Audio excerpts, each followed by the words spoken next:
짝꿍이 이야기의 원래 제목은 이공본풀이 제주도에서 전해지는 이야기입니다. 이 이야기도 당연히 여러 가지 이본이 존재하는데요. 이번에는 그 중에서도 좀 자세한 이야기가 나오는 고사농본을 기준으로 알려드리겠습니다.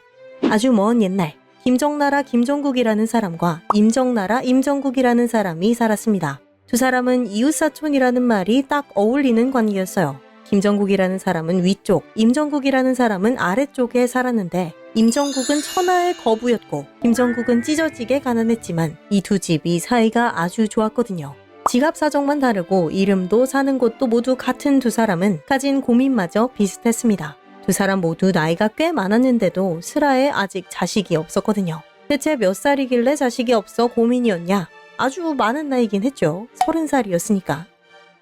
예? 30살이 뭐가 많냐고요? 옛날 얘기잖아요. 지금 30살이야 결혼도 안 한 사람이 수두룩할 나이지만 이때 당시 30살은 진작에 결혼해서 자식 혼처 찾아다닐 나이였다고요. 그러니 얼마나 고민이었겠습니까? 나는 자식도 없는데 자기 또래는 이미 장성한 자식들 시집장가 보내려고 준비하고 있잖아요. 그러던 어느 날 두 사람이 마주 앉아 바둑장기를 두며 놀던 도중 돈 많은 쪽 아랫집 사는 임정국이 말했습니다. 우리가 30이 되도록 자식이 없으니 같이 영험한 산에 올라가서 자식을 달라는 의미로 수륙불공을 드리고 오자고요. 하지만 돈 없는 쪽 김정국은 그 말이 하나도 달갑지 않았습니다.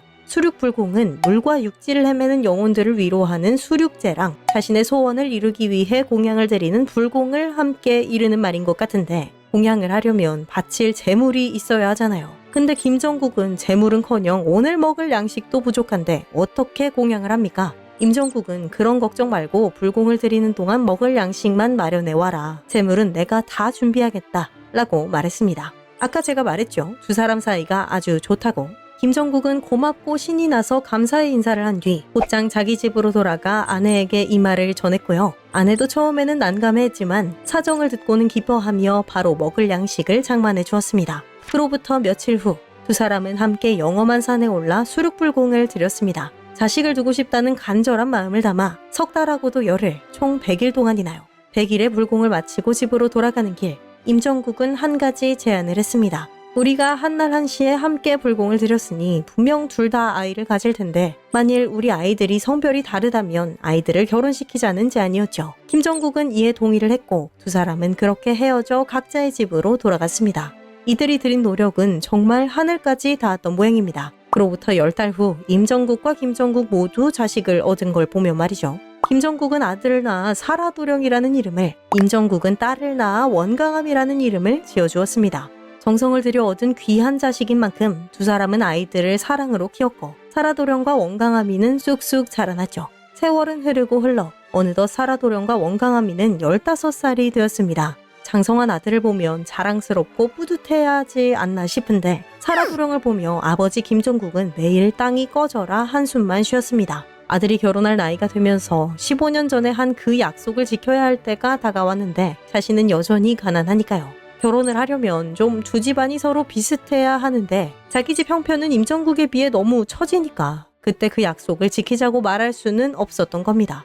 그래도 오늘은 말해야지, 이번에는 말해야지 하며 김정국은 거의 매일 바둑과 장기를 두자는 핑계로 임정국의 집에 들락날락거렸지만 차마 그 약속을 지키자는 이야기는 꺼내지 못했습니다. 이걸 임정국도 눈치는 채고 있었어요. 매일같이 놀자며 찾아와서는 무슨 말을 할 듯 말 듯 하다가 한마디도 안 하고 돌아가는데 이걸 눈치 못 채는 게 더 이상하죠. 그렇다고 먼저 말을 꺼내자니 내 귀한 딸이 가난한 집에 가서 고생하는 건 또 싫고 그렇게 그 누구도 할 말을 하지 못한 채로 시간만 흐르던 어느 날 마침내 고민의 주인공 원강암이도 두 사람 사이에서 흐르는 묘한 분위기를 눈치채고 말았습니다. 아버지, 옆집 사는 김정국 어르신이 매일 아버지에게 무슨 말을 할 듯 말 듯 하다가 결국은 안 하고 그냥 가시던데 왜 그러시는 걸까요?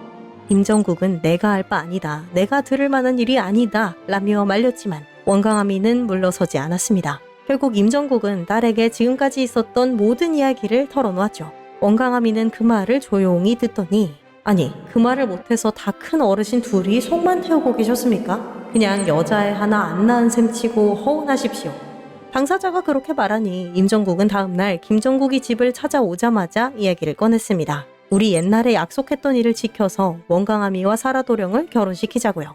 그렇게 사라도령과 원강아미는 좋은 날을 골라 결혼해 부부가 되었습니다. 얼마 안 있어 첫 자식도 임신하게 되었죠. 하지만 좋은 일에는 많은 방해가 따른다고 했던가요? 행복하게 살던 사라도령은 한 가지 연락을 받게 됩니다. 연락의 발신처는 무려 하늘. 하늘에는 서천꽃밭이라는 꽃밭이 있는데 거기에서 꽃을 관리하고 도난당하지 않게 감시할 꽃감관이 하나 필요하다. 그런데 그게 사라도령이 되었으면 좋겠으니 서천꽃밭으로 올라와라는 내용. 신이 되라는 거니까 좋은 거 아닐까 싶을지도 모르겠지만요. 일단 서천꽃밭에 한번 가면 이승으로 다시는 돌아오지 못합니다. 임신한 아내를 두고 혼자 떠나면 막 결혼한 아내와도 곧 태어날 아기와도 다시는 만날 수 없죠. 연락을 받은 사라도령이 택한 방법은 필사적으로 무시하기. 하늘에서는 그 후에도 2번이나 더 연락을 했지만 사라도령은 계속해서 무시했습니다. 근데 하늘에서 온 명령이 무시한다고 없던 일이 되나요? 결국 사라도령을 잡기 위해 서천꽃밭에 새 차사들이 인간계로 내려옵니다. 마침 원강아미는 그때 물을 길러가기 위해 물동이를 지고 집을 나오는 길이었는데 차사들과 딱 마주치고 말았죠. 새 차사들은 원강아미에게 사라국 사라도령이 이곳 어디서 살고 있냐 물어봤고 원강아미는 일부러 아주 먼 곳을 알려주었습니다. 그리고는 물도 깃지 못한 채 바로 집으로 달려가 사라도령에게 이 사실을 알려주었죠. 물을 기르러 갔다가 차사 셋을 만났는데 이 차사들이 당신이 어디 사는지 물었다. 그래서 일단 아랫목 멀리로 보내버리고 오는 길이다 라고요. 그 말을 들은 사라도령은 체념했는지 멀리 보낸다고 해서 내가 가지 않는 게 아닌데 왜 데리고 오지 않았느냐 라고 말했습니다. 사실 원강아미도 이걸 알아요. 일이 이렇게까지 되면 더 이상 막을 수 없다는 걸요. 원강아미가 차사들을 멀리 보냈던 건 그저 쌀을 꾸러 다닐 시간을 벌기 위해서였습니다. 차사들이 집에 오면 밥이라도 대접해야 하는데 두 사람은 너무너무 가난해서 상 차릴 때 필요한 쌀도 없었거든요. 사라도령은 어머니의 집으로 가서 사정을 설명하고 쌀을 꾸려 했지만 당연히 어머니 집에도 쌀은 단 한 톨도 없었기에 사라도령은 빈손으로 집에 돌아갔습니다. 부인과 함께 살고 싶은 마음이 간절하지만 나를 잡으려고 서천꽃밭에서 차사님들이 오셨는데 내가 어찌 가지 않을 수 있겠습니까? 어차피 당신이 없으면 나는 죽을 목숨입니다. 죽으나 사나 함께 있고 싶으니 나도 같이 가겠습니다. 임신한 몸으로 어떻게 따라오겠냐 집에 있어라 말해도 원강아미는 단 한 발짝도 움직이지 않았습니다. 결국 사라도령과 원강아미는 채비를 단단히 한 채 함께 삼도천 거리로 나섰죠. 우연인지 필연인지 이들은 나서자마자 차사들을 마주쳤습니다. 차사들이 이들에게 사라국 사라도령이 어디 사는지 묻자 사라도령이 나서서 정체를 밝혔죠.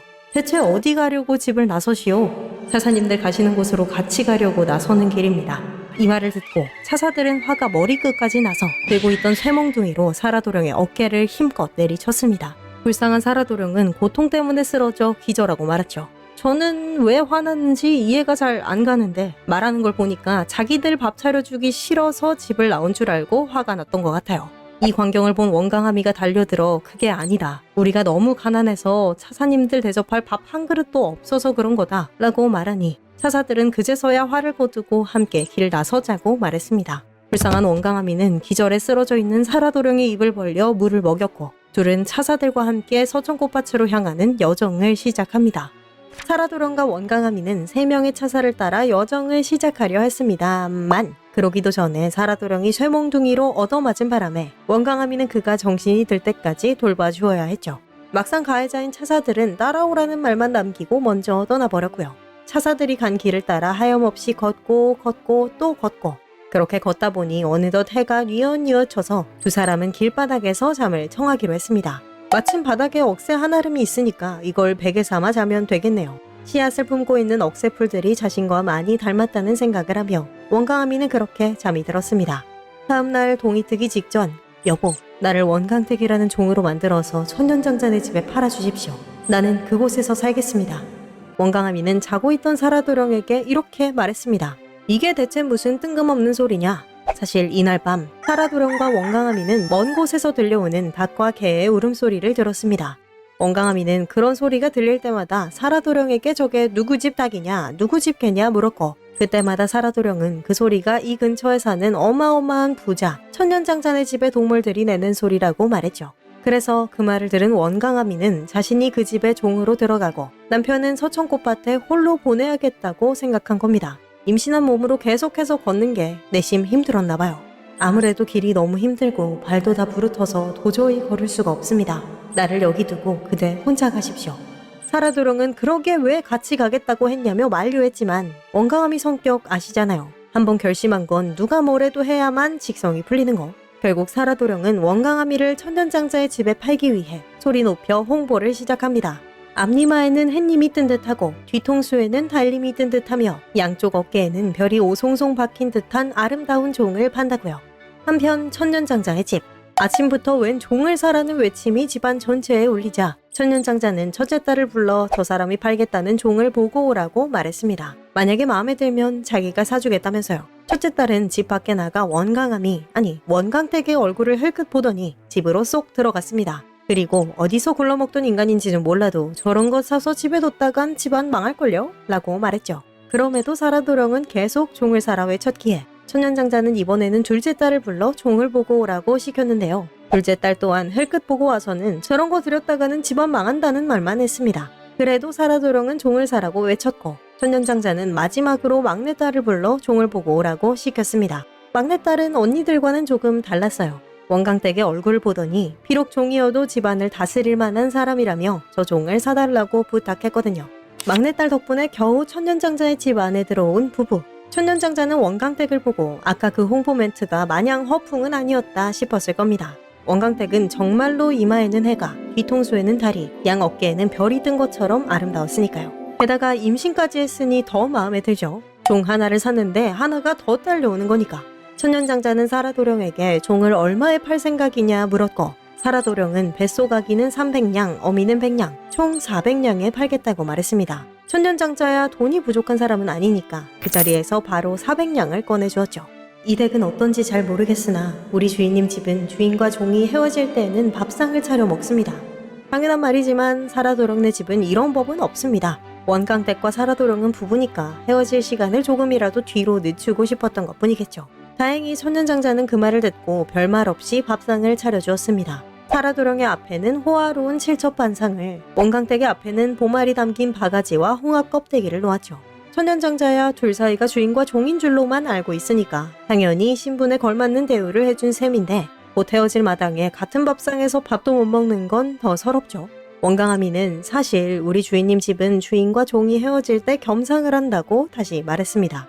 덕분에 이 둘은 마침내 마주 앉아 밥을 먹게 되었는데 이 밥을 다 먹으면 생리별을 해야 하는데 이 상황에서 밥이 넘어갈 리가 없죠. 두 사람은 귀한 음식들에 손도 대지 못한 채 하염없이 눈물만 흘렸습니다. 사라도령은 도저히 안 되겠는지 천년장자에게 받은 돈을 챙기지도 않고 자리를 뜨려 했죠. 말없이 일어나는 사라도령을 보고 원강댁은 우리 주인님 집은 종과 주인이 헤어질 때 먼 곳까지 나가서 배웅을 한다고 말했고 천년장자는 이것도 허락해 주었습니다. 아이를 낳으면 뭐라고 부를까요? 드디어 오롯이 둘만 남게 된 상황에서 원강댁이 묻자 아들을 낳거든 신산만산 한락궁이라 부르고 딸을 낳거든 한락댁이라 부르시오. 그러자 원강댁은 아이가 아버지를 찾을 때 줄 증표를 달라고 말했고 사라도령은 얼레빗 하나와 참실 한 묶음을 꺼내 이들을 반으로 갈라주었습니다. 이렇게 원강댁은 천년장자의 집에서 종으로서의 삶을, 사라도령은 신이 되기 위한 여정을 시작합니다. 하지만 아직 태어나지도 않은 아이와 사랑하는 아내를 두고 떠나는 사라도령의 발걸음은 무겁기만 했고 그는 한 걸음 나아가면 뒤로 두 걸음 물러서는 듯하며 서천꽃밭으로 나아갔습니다.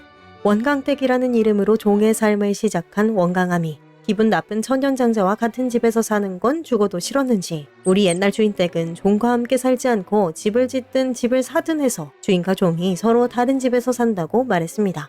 근데 자기 집은 다른 집들과 다르다는 이 말만 벌써 4번째잖아요. 천년장자가 아무리 모자라도 이걸 다 믿을 리가 없죠. 말도 안 되는 소리 말고 아무 데서나 살아 라고 하기에는 원강댁이 너무 예뻤습니다. 그래서 천년장자는 자기 집 밖에 원강댁의 집을 지어 따로 살게 해줬죠.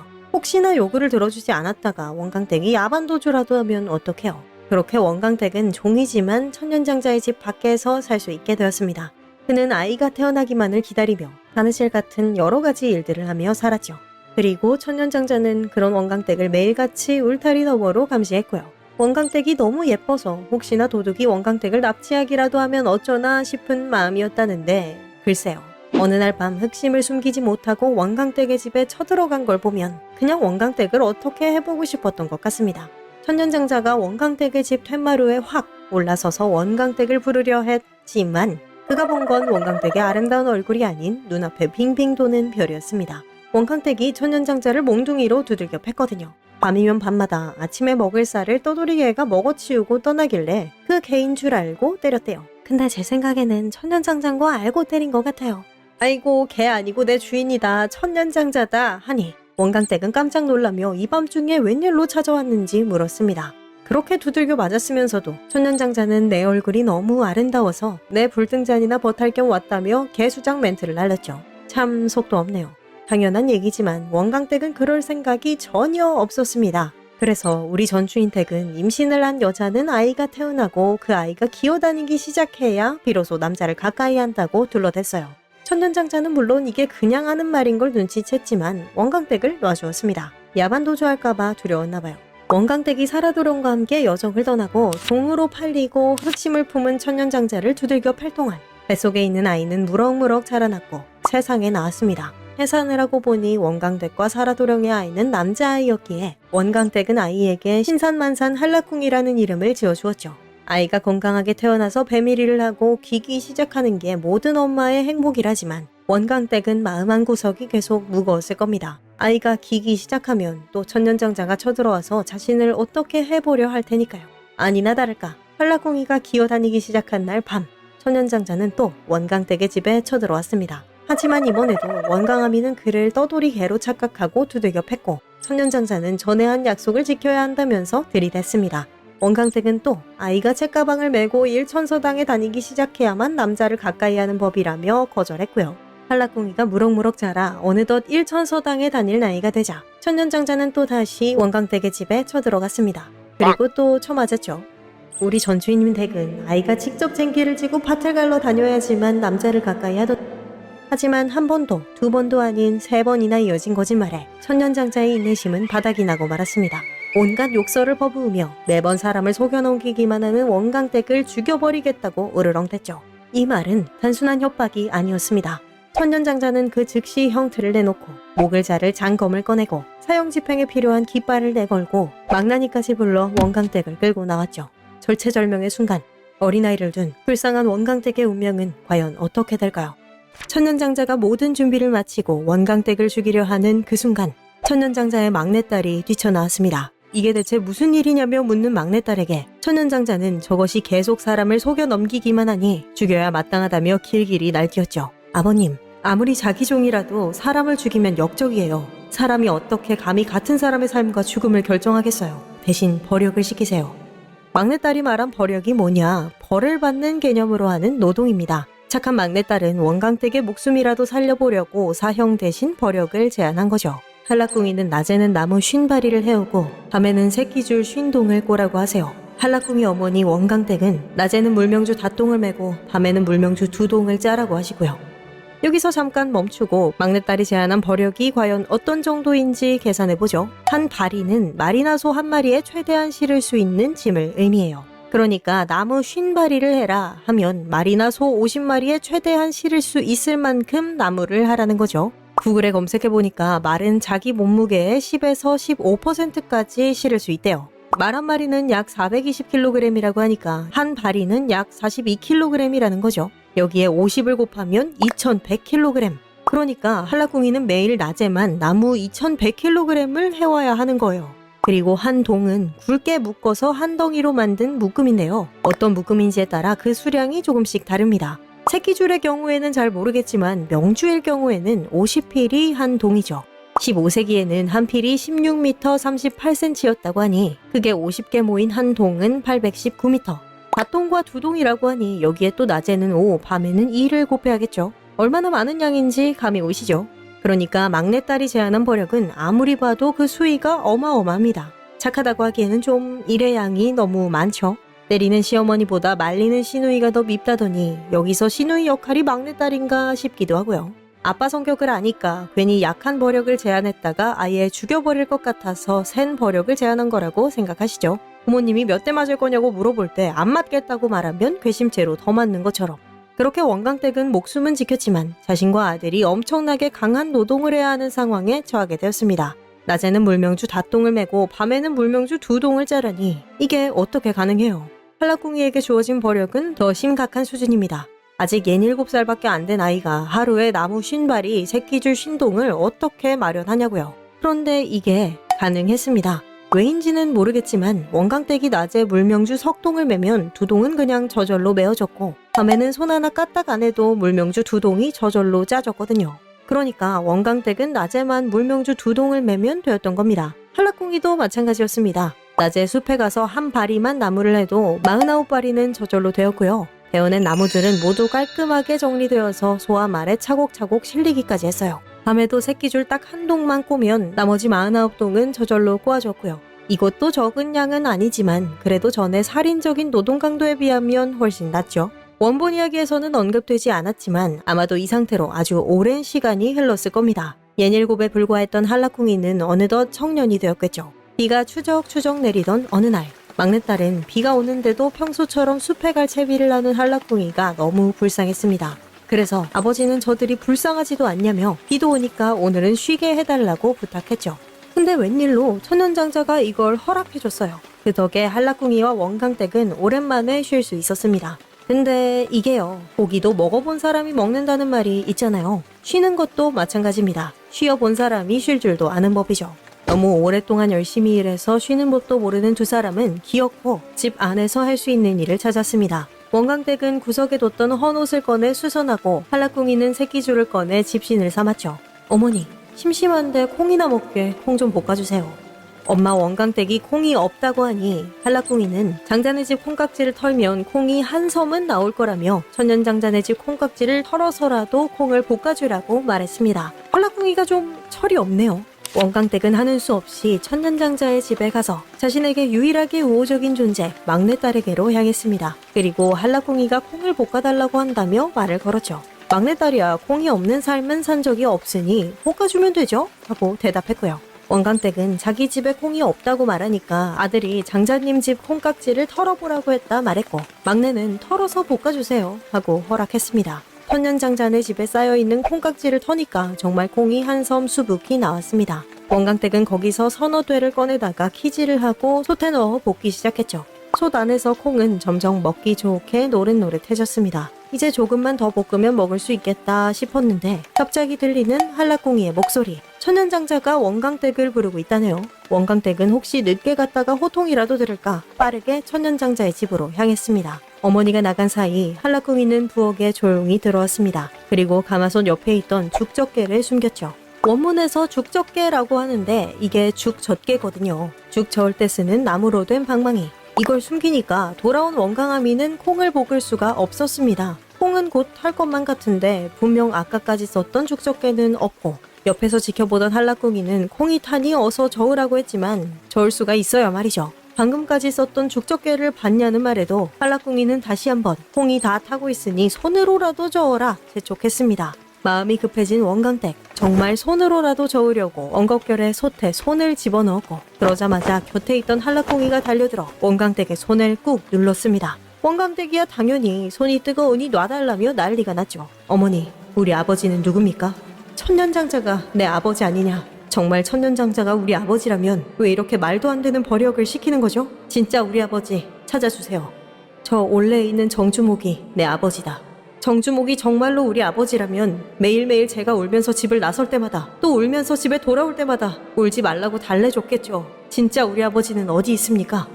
그러니까 그냥 철이 없어서 콩이 먹고 싶어서 볶아달라고 한 게 아니었던 겁니다. 어머니는 자신이 장성할 동안 아버지에 대해 아무 말도 해주지 않으니 이렇게 해서라도 아버지에 대한 이야기를 듣고 싶었던 거죠. 내 아버지는 서천꽃밭 꽃감관이다. 김정나라 김정국이 내 친할아버지고 임정나라 임정국은 내 외할아버지야. 그 후로 원광댁은 지금까지 있었던 일들을 모두 말해주었습니다. 아버지가 남긴 증표가 있냐는 한라궁이의 물음에 원광댁은 고이고이 간직해두었던 얼레빗 반쪽과 참실 반묶음을 내밀었죠. 우리 아버지라는 이가 증표로 이걸 남겼고 내 이름을 지어준 것도 실은 아버지였다는 말. 이 말을 듣고 한라궁이는 진작 주셨으면 얼마나 좋았겠느냐고 한탄하듯 말했습니다. 그리고 자신은 이제부터 아버지를 찾아 나서겠다고 말했죠. 메밀쌀을 맷돌질에서 나온 가루 닷대에 소금 닷대를 더해서 메밀범벅을 만들어 주십시오. 콩도 서너 대 볶아주시고요. 가면서 먹겠습니다. 원광댁이 메밀범벅을 만들고 콩을 볶아주니 한라궁이는 음식을 챙겼습니다. 내가 떠나면 어머니는 곧 죽을 겁니다. 하지만 무슨 일이 있더라도 내가 어디로 갔는지는 말하지 마십시오. 한라궁이는 마지막으로 어머니 원광택에게 하직 인사를 하고 집을 나섰습니다. 그로부터 얼마나 지났을까? 천년장자는 집안의 말과 소들에게 물을 달라며 한라궁이를 불렀습니다. 하지만 한라궁이의 대답은 들려오지 않았죠. 한 번 더 불러도 대답은 없었고요. 다시 한 번 더 부르니 나오라는 한라궁이는 안 나오고 원광택이 나왔습니다. 한라궁이가 일찌감치 소 꼴을 주러 나갔대요. 내가 본 적이 없는데 대체 언제 나갔냐고 묻자 원광택은 당황하며 한라궁이가 일찍 나갔다는 말만 되풀이했습니다. 천년장자는 원광택이 거짓말을 하고 있다는 걸 바로 알아차렸죠. 저것은 평생 거짓말만 하고 사람을 속여 넘길 계산만 하는구나. 내 저것을 죽여야겠다. 천년장자의 말 한마디에 수청을 거부했던 그때처럼 다시 원광택을 죽이기 위한 판이 깔렸습니다. 천년장자는 형틀에 원광택을 메고 바른 대로 말할 것을 요구했지만 원광택은 절대 아들의 행방을 말하지 않았죠. 계속해서 따져 물어도 원광택은 아무리 바른 대로 말해도 내가 할 수 있는 말은 이것뿐이라는 말만 반복했습니다. 그때 망나니가 환도로 원광택의 목을 단숨에 잘랐습니다. 분노에 휩싸인 천년장자는 원광택의 머리를 청대나무 밭에 던져버렸죠. 이제 천년장자는 도망친 종 한라궁이를 잡으려 합니다. 가서 신선만산 한라궁이를 물어오거라. 아무리 멀리 갔어도 천리는 못 갔을 게야. 그 말 한마디에 사납고 충직하며 천리를 달릴 수 있는 게 천리통이 달리기 시작합니다. 과연 천년장자의 집에서 탈출해 아버지를 찾으려 하는 한라궁이의 운명은 어떻게 될까요? 어머니 원광택에게 하직 인사를 드리고 아버지를 만나기 위해 나아가던 한라궁이는 발등까지 오는 얕은 물을 만났습니다.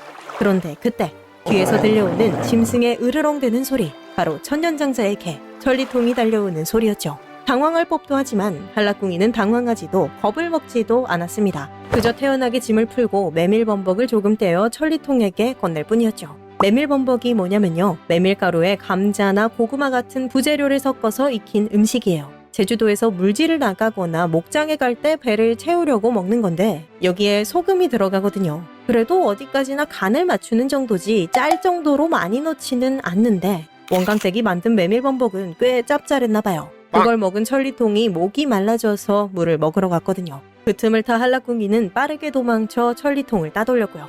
천리통은 빠르긴 하지만 이름답게 천리까지만 갈 수 있는 개예요. 한라궁이가 천리보다 더 멀리 가버리면 더 이상 쫓을 수가 없죠. 그래서 천리통은 그냥 메밀범벅 얻어먹은 개가 되어 천년장자네 집에 돌아왔습니다. 소득 없이 돌아온 천리통을 본 천년장자는 이제 만리를 갈 수 있는 개 만리통을 부릅니다. 한라궁이가 아무리 빨라도 만리까지는 못 갔을 테니 만리통을 보내면 잡을 수 있을 거라는 계산이었죠. 한편 한라궁이는 계속해서 물을 건너고 있었습니다. 발등에 오던 물은 조금씩 깊어져 한라궁이의 무릎까지 왔죠. 뒤에서 만리통이 쫓아오자 한라궁이는 다시 한번 메밀범벅을 꺼내 만리통에게 먹였고 만리통 또한 짭짤한 메밀범벅 때문에 물을 마시느라 정신이 없었습니다. 결국 한라궁이는 만리통마저 따돌리고 멀리 갈 수 있었고요. 원광택은 이런 상황을 예상하고 일부러 메밀범벅을 짭짤하게 만든 걸까요? 아니면 그냥 요리 실력이 영 아닌 걸까요? 어쨌든 만리통마저 소득 없이 돌아오니 천년장자는 더 이상 할 수 있는 일이 없었습니다. 한라궁이가 대체 어디로 갔는지 중얼거리는 것만 빼면요. 만리통마저 따돌린 한라궁이는 계속 앞으로 나아갔고 무릎까지 오던 물은 어느새 자개미, 사타구니까지 올 정도로 깊어졌습니다. 물의 색도 바뀌었어요. 맑았던 물은 어느샌가 노란색으로 변해 있었죠. 한라궁이는 그 와중에도 까까 우는 까마귀를 보고 그게 매일같이 울던 자신과 비슷하다는 생각을 했대요. 그러거나 말거나 물은 점점 더 깊어져만 갔고 노란색 물은 어느덧 붉은색이 되어 한라궁이의 등에서 넘실거렸습니다. 한라궁이는 아랑곳 않고 계속 나아갔지만요. 그러던 그의 눈에 흰옷을 입은 여자 하나가 보였습니다. 우두커니 물가에 앉아 빨래를 하고 있는 여자. 근데 이런 빨간색 물에서 빨래를 하면 빨래가 되나요? 궁금한 마음에 한라궁이는 큰 소리로 여자를 불렀지만 대답은 들려오지 않았습니다. 2번, 3번을 불러도 여자는 대답하지 않고 그저 묵묵히 빨래만 했죠. 대답할 기미가 보이지 않는 여자를 뒤로 하고 한라궁이는 다시 앞으로 나아갔습니다. 그 사이에도 물은 착실히 불어나 이제 물은 한라궁이의 목까지 차오른 상황. 여기서 더 가다간 물에 빠져서 죽을 것 같은데요. 다행히 물속에 배나무가 한 그루 있어서 한라궁이는 이 나무를 타고 올라갔습니다. 그리고 나무 위에서 자기 손을 따 피를 냈죠. 그는 자신의 피를 먹물 삼아 배나무 이파리에 글을 써 물에 하나씩 띄웠습니다. 한라궁이가 물에 띄워보낸 배나무 잎은 흐르고 흘러 그토록 가고 싶었던 곳 서천꽃밭에 닿았습니다. 두세 살 먹은 아이들은 꽃을 가지고 놀고 조금 더 큰 아이들은 물을 길어다가 꽃에 물을 주는 중이었죠. 그런데 아이들이 꽃에 아무리 물을 주어도 꽃은 점점 시들어갔습니다. 마치 오랜 가뭄을 만난 것처럼요. 조용히 이 광경을 지켜보던 꽃감관, 대장인 아이를 불러 물을 주는데도 꽃이 말라가는 이유를 물었습니다. 그러자 아이는 지금 귀신인지 사람인지 모를 도령 하나가 배나무 위에 앉아 마술을 부리는데 그것 때문에 꽃이 말라가고 있다고 대답했죠. 꽃감관은 아이에게 그 도령이 귀신인지 사람인지 물어보라 일렀습니다. 한라꿍이는 귀신이라면 이런 곳에 올 수 있겠느냐며 자신이 살아있는 사람이라고 말했고요. 아이가 다시 꽃감관에게 돌아와 이 말을 전하니 꽃감관은 도령을 불러오라 명령했습니다. 그리고 도령은 누구이며 도령의 친할아버지와 외할아버지는 어떤 분들이신지 물어봤죠. 요즘은 아니지만 이때는 그 사람이 어떤 사람인지 알려면 아버지와 어머니, 친할아버지와 외할아버지가 누군지를 물었거든요. 한라꿍이는 어머니가 말해준 그대로 대답했습니다. 친할아버지는 김정나라 김정국이고 아버지는 서천꽃밭 꽃감관인 사라도령이라고. 어머니는 임정나라 임정국의 딸 원강아미인데 천년장자의 집에서 원강댁이라는 이름으로 살고 있다고. 또 자신은 신산만산 한라꿍이이고 아버지를 찾으러 왔다고. 사라도령은 마지막으로 한라꿍이에게 증표가 있다면 내어놓으라 말했고 한라꿍이는 어머니에게 받은 얼레빗 반쪽과 참실 반묶음을 건넸습니다. 당연히 사라도령과 한라꿍이의 증표는 완벽하게 맞물렸고 아들을 만나게 된 사라도령은 아주 기뻐하며 여종을 불렀습니다. 그리고 우리 아들이 날 보러 왔으니 평소 먹던 것과 같은 식사를 내오라 명했죠. 하지만 한라꿍이는 식사보다도 더 간절한 일이 있었습니다. 일반적인 아이들이라면 당연히 해보았을 것.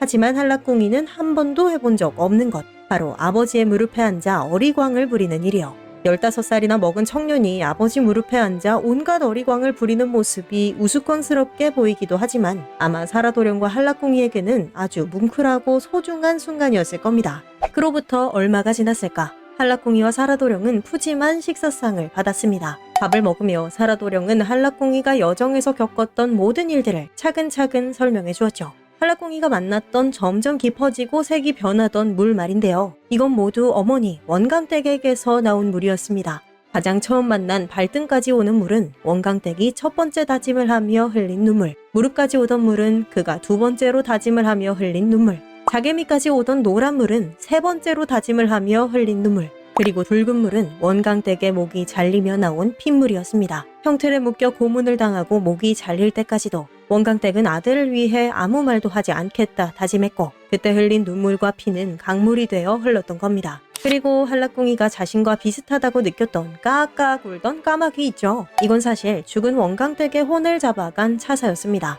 동질감을 느꼈던 까마귀가 실은 우리 엄마를 잡아간 원수였다니. 한라꿍이는 그런 줄 알았으면 돌멩이라도 던질 걸 그랬다며 씩씩댔지만 사라도령은 원래 인간의 혼과 육체를 잡아가면 까마귀가 우는 법이라며 아들을 타일렀죠. 한라꿍이는 빨래를 하던 흰옷 입은 여자도 만났잖아요. 사실 이건 죽은 원강댁의 영혼이었습니다. 하지만 어머니의 영혼이라면 왜 제 말에 대답하지 않았던 거죠? 원래 목숨을 잃은 인간은 말을 하지 못하는 법이지. 이제 보니까 사라도령은 한라꿍이에게 일어난 모든 일을 알고 있었던 것 같은데 그렇게나 잘 알았으면 천년장자네 집에서 구박받을 때 좀 도와주지 싶지 않나요? 실은 사라도령도 이걸 손 놓고 가만히 보고만 있었던 건 아닙니다. 천년장자가 버력을 시켰었잖아요. 나무 쉰바리 하기, 새끼줄 쉰동 짜기, 명주 닷동 메고 두동 짜기 이런 거요. 분명 어마어마하게 많은 양이었는데도 정신 차려보면 끝나있고 그랬죠. 이것도 모두 사라도령의 덕이었습니다. 나무 49바리가 말과 소에 잘 정리되어 실려있던 건 사라도령이 인간계에 보낸 머슴들이 했던 일이었고요. 새끼줄 49바리는 사라도령이 직접 짜준 것이었습니다. 원강댁의 몫이었던 명주 닷동매기와 두동짜기 또한 사라도령이 실력을 발휘해 대신 해준 것이죠. 밥도 먹었겠다, 진실도 알았겠다. 부자는 밖으로 나와 서천꽃밭을 거닐었습니다. 아름답고 신비하면서도 강력한 힘을 가지고 있는 꽃들. 어떤 꽃은 사람의 뼈를 붙여주고 살을 차오르게 하는 힘을, 어떤 꽃은 인간의 오장육부를 만드는 힘을, 또 어떤 꽃은 사람이 숨을 쉬게 하고 사람에게 생명을 불어넣는 힘을 가지고 있었죠. 사람을 웃게 만드는 꽃도 있었고요.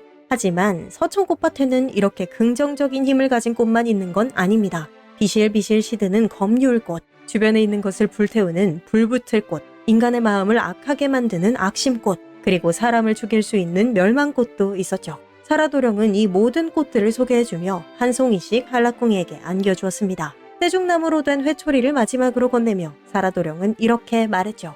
너희 어머니는 죽어서 뼈만 앙상하게 남아있으니 너는 이걸 갖고 어머니에게로 가거라. 다만 천년장자 집에 가기 전 청태국 마구할망의 집에 먼저 들르거라. 마구할망에게 천년장자네 막내딸을 불러달라고 하면 그가 내 어머니 뼈가 있는 곳을 알려줄 게다. 아버지의 말을 집중해서 들은 후 한라궁이는 서천꽃밭을 떠나 인간계로 내려왔습니다. 그리고 아버지가 말한 대로 청태국 마구할망의 집으로 향했죠. 청태국 마구할망은 들어오는 한라궁이를 보자마자 난리가 났습니다. 한라궁이가 도망간 뒤로 천년장자가 원강댁을 죽이고 한라궁이마저 죽이겠다고 날뛰고 있는 상황에서 그가 돌아왔으니까요. 천년장자가 너를 찾아 죽이려 하는데 왜 돌아왔냐, 어서 달아나라 하는 마구할망에게 한라궁이는 천년장자의 막내딸을 여기로 불러달라 부탁했습니다. 당연히 막내딸도 한라궁이를 보고 놀라서 난리를 쳤죠. 지금 우리 아버지가 널 죽이지 못해 안달이 났고 너희 어머니도 우리 아버지 손에 죽고 말았으니 어서 도망가라고요. 한라궁이는 도망치긴 할 건데 내가 돈을 아주 많이 벌어왔다. 그래서 그 돈으로 지금까지 받은 은혜를 보답하고 싶다고 말했습니다. 막내딸은 하는 수 없이 한라궁이와 함께 집으로 향했고 천년장자는 그 모습을 보자마자 한라궁이에게 달려들며 형틀을 걸고 망나니를 부르라 외쳤습니다. 잘못을 했으니 죽는 것은 마땅합니다만 우선 제 말을 들어주십시오. 집을 떠난 사이 재물을 아주 많이 벌었습니다. 그 재물들이 지금 배에 실려 있으니 저를 죽이려거든 그 전에 재물부터 받으시지요. 돈 욕심이 끝도 없는 천년장자에게 이 말은 너무나 달콤했습니다. 그래서 어떻게 하면 배에 실려 있는 돈을 가져올 수 있느냐 물었죠. 일단 장자님의 모든 삼족일가를 부르셔야 합니다. 재물이 너무 많아서 삼족일가가 모두 가야 할 정도거든요. 그 말을 들은 천년장자는 싱글벙글 바로 온 일가를 불러 앉혔습니다. 한라궁이는 그런 모두의 앞에 서서는 아버지에게 받은 웃음꽃을 내놓았습니다. 그러자 그 자리에 있던 모든 사람들이 일제히 웃음을 터뜨렸죠. 이유도 모른 채 장자가 끊어질 듯 웃는 사람들 앞에서 한라궁이는 웃음꽃을 거두고 멸망꽃을 내놓았습니다. 그러자 그 자리에 있던 모든 사람들이 순식간에 즉사했죠. 말 그대로 삼족이 멸해진 이 상황에서 막내딸은 겁에 질려 살려달라 빌었습니다. 방금까지만 해도 존칭을 쓰던 건 한라궁이었지만 이제는 막내딸이 을이 되었네요. 한라궁이는 그런 막내딸을 본체만체하며 천년장자의 큰딸과 둘째 딸을 불렀습니다.